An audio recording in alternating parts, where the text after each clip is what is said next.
Abra bem seus ouvidos aí. Vamos então ler 2 Reis, livro de 2 Reis, capítulo 8, versículo 1 em diante. Eliseu tinha prevenido a mãe do menino que lhe havia ressuscitado. Saia do país com sua família e vá morar onde puder, pois o Senhor determinou para essa terra uma fome que durará 7 anos. A mulher seguiu o conselho do homem de Deus, partiu com sua família e passou 7 anos na terra dos filisteus. Ao final de 7 anos, ela voltou a Israel e fez um apelo ao rei para readquirir sua casa e sua propriedade. O rei estava conversando com Geazi, servo do homem de Deus, e disse: "Conte-me todos os prodígios que Eliseu tem feito." Enquanto Geazi contava ao rei como Eliseu havia ressuscitado o menino, a própria mãe chegou para apresentar sua petição ao rei, a fim de readquirir sua casa e sua propriedade. Geazi exclamou: "Esta é a mulher, ó rei, meu senhor, e este é o filho dela, a quem Eliseu ressuscitou." O rei pediu que ela contasse o ocorrido e ela confirmou os fatos. Então ele designou um oficial para cuidar do caso dela e lhe ordenou: "Devolva tudo o que lhe pertence, inclusive toda a renda das colheitas, desde que ela saiu do país até hoje."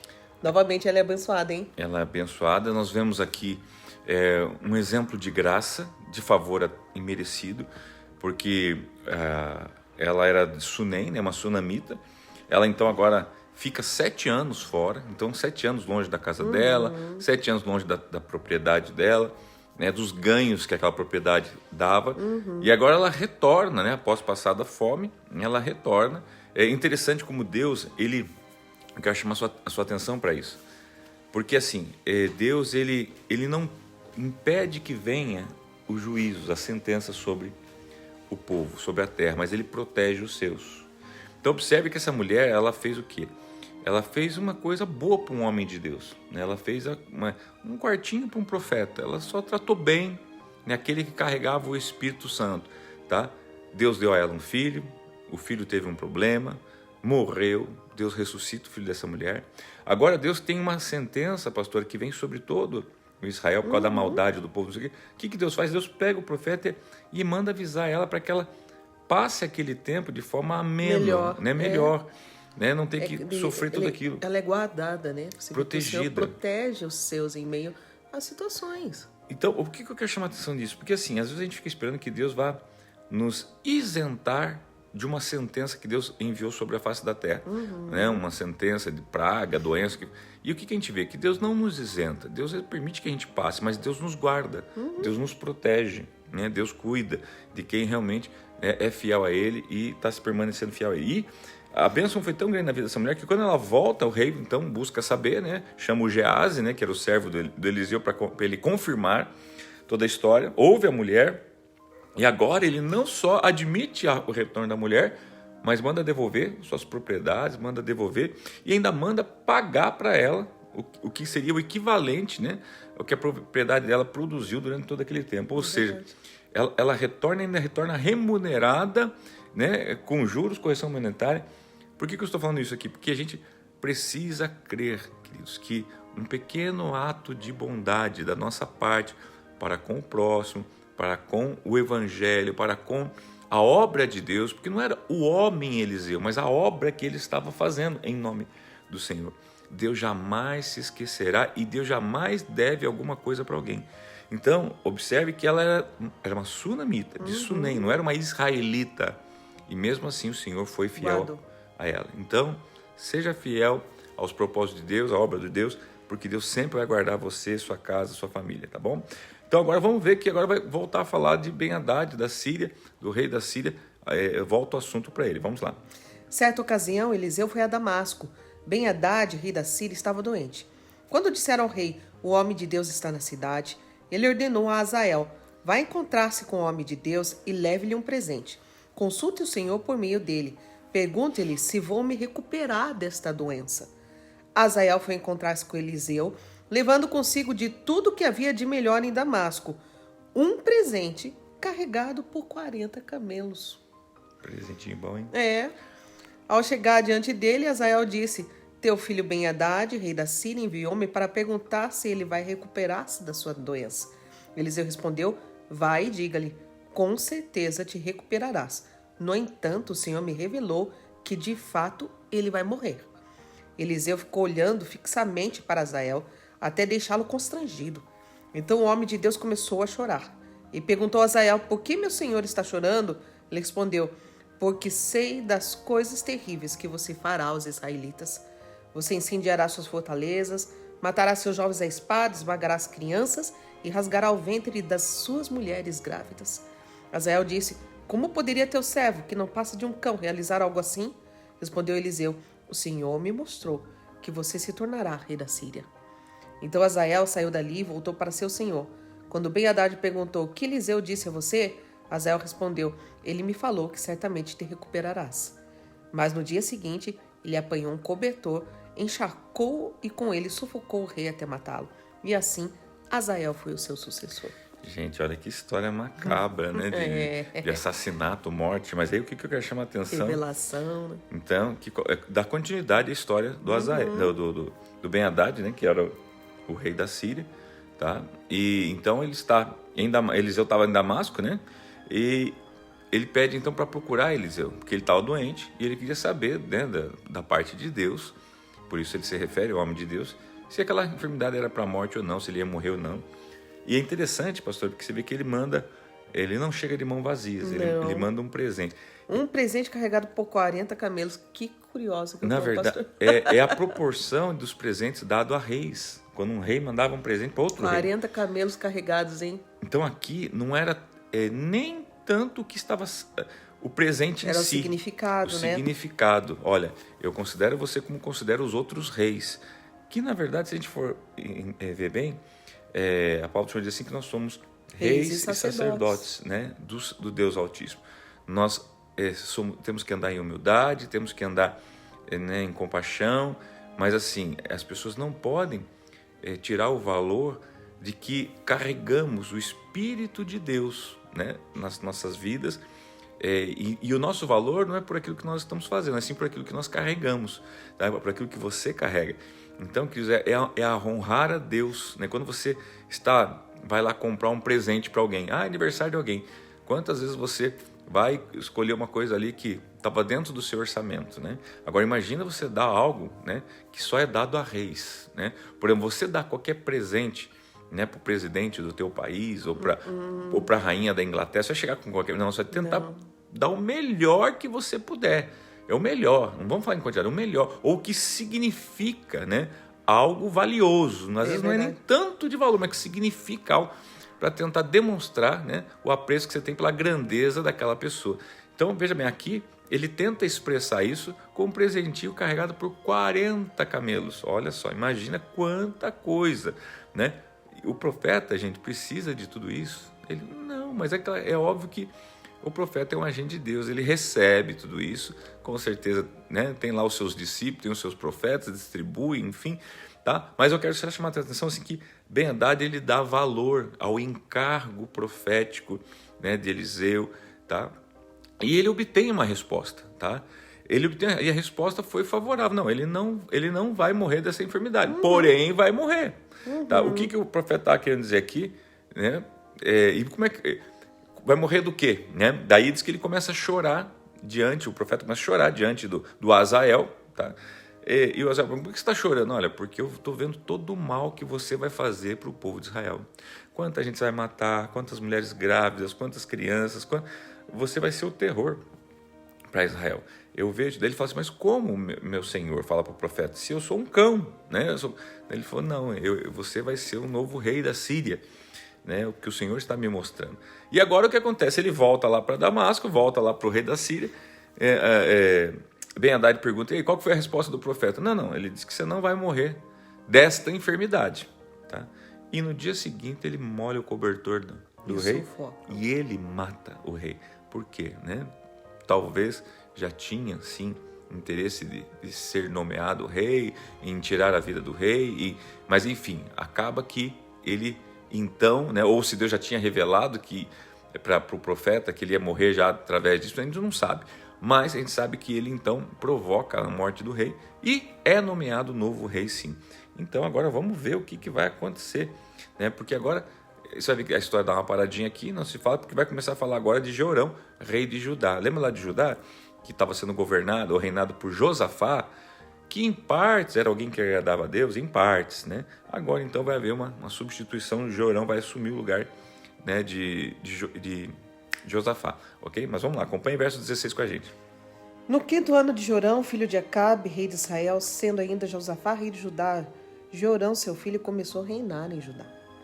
Ele tinha 32 anos de idade quando começou a reinar e reinou 8 anos em Jerusalém.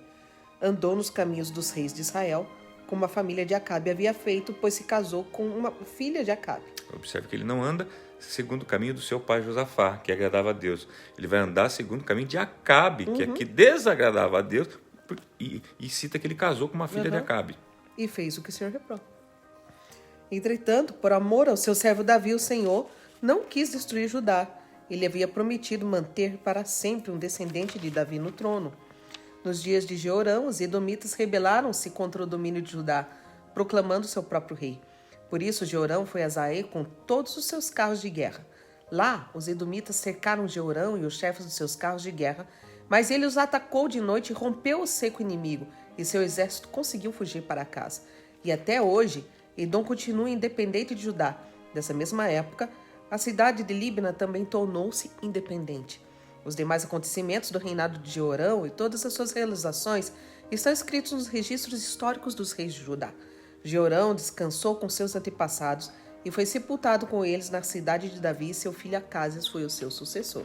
Então aqui mostra a história, né, curta de um rei chamado Jeorão, que substitui seu pai, Josafá, que andou nos caminhos de Acabe, ou seja, que eram os mesmos caminhos lá, pecaminosos, idólatras, né, cultuando outros deuses, tá? Agora então o que acontece? A desgraça vem sobre Judá, porque os edomitas, lembra quando eles saem para a guerra, que o rei do norte pede ajuda para o rei do sul, e daí fala que vamos pelo deserto de Edom, e os edomitas vai junto, os 3 reis lá contra a Síria. Então agora os edomitas então voltam contra Judá, tá? E agora você vê que eles guerreiam, eles se separam, eles se dividem, né?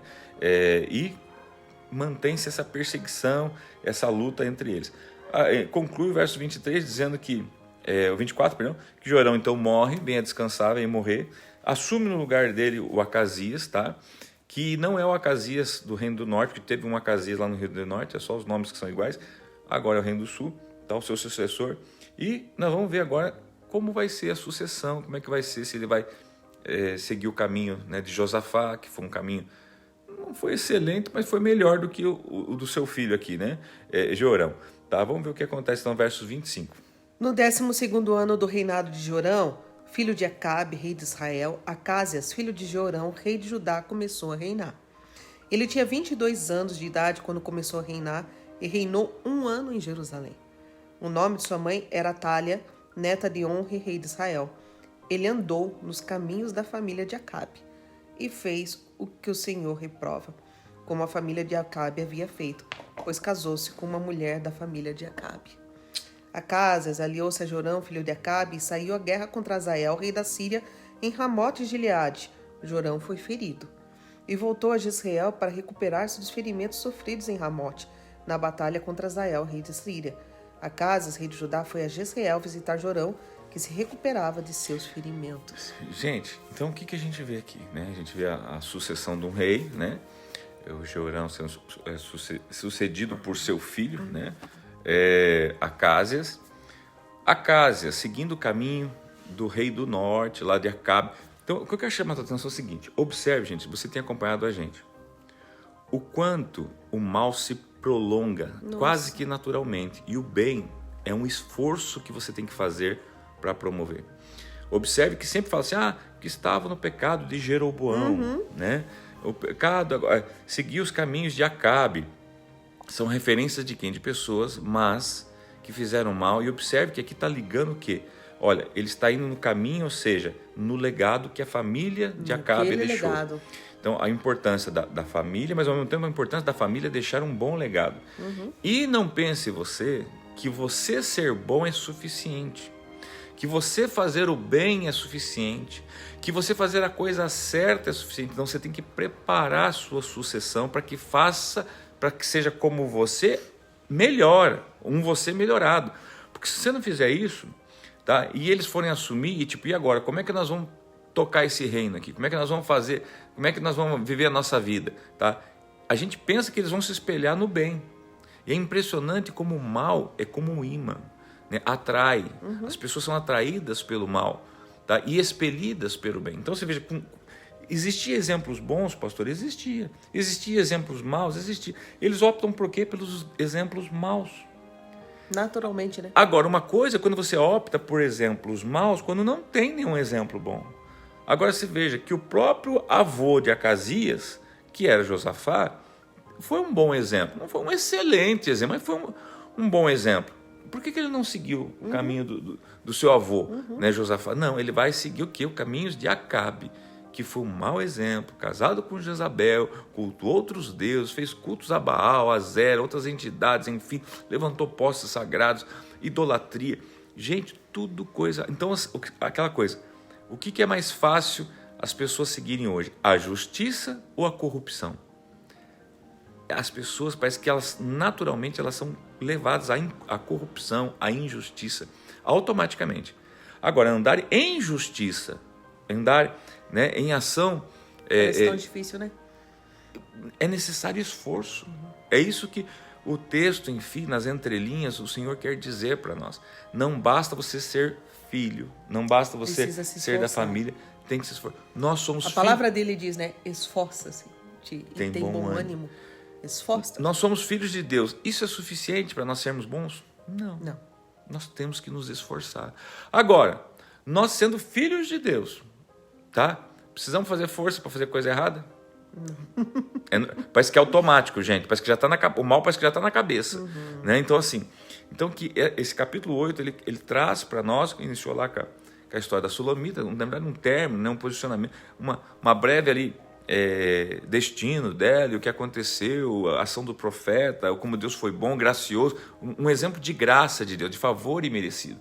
E agora volta para a história dos reis, contando essas trocas todas de reis, essas sucessões, que basicamente ela só está citando para nós os nomes dos novos reis, mas você vê que a história é a mesma. A mesma. Né? A gente fica numa esperança que vai ler, né?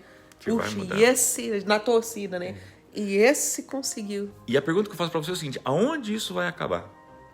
Porque assim, gente, será que é Deus que gosta de ver as coisas acontecer ciclicamente, né? Põe um rei que é melhorzinho, daqui a pouco o outro que piorou, daí o outro que melhora, o outro que... Tá? Ou será que isso é um tempo onde Deus está dando chance para eles se acharem? Tá? Mas vai chegar uma hora que isso vai culminar em algum lugar. Pois eu digo para você, isso aqui, gente, nós temos estudado o exemplo da misericórdia de Deus. Não pense assim, por que Deus deixou todo esse mal acontecer? Não, Deus está tentando, está esperando eles se acharem. Está levantando profetas, pessoas. Agora, existe o dia do basta de Deus. Vocês vão ver isso lá na frente. E o que tudo isso, né, o que eles vão colher com todo este mal que eles estão plantando? Porque assim, na sua vida, você não está satisfeito com aquilo que você tem colhido hoje? Você está insatisfeito? Puxa vida, só tenho colhido coisa ruim. Dá uma olhadinha para trás. Né? Porque a sua vida hoje é um resultado daquilo que você plantou atrás. Né? E aquelas vezes assim, não teve nem esforço de plantar, né? Porque coisa ruim vem naturalmente. Então assim, hoje a sua vida é um resultado daquilo que você plantou. Então assim, parte de agora, se você quer colher coisas boas, a plantar coisas boas, a se esforçar por fazer o bem. O teu amanhã está sendo gerado por aquilo que você planta hoje. Né? Lembra da Sunamita.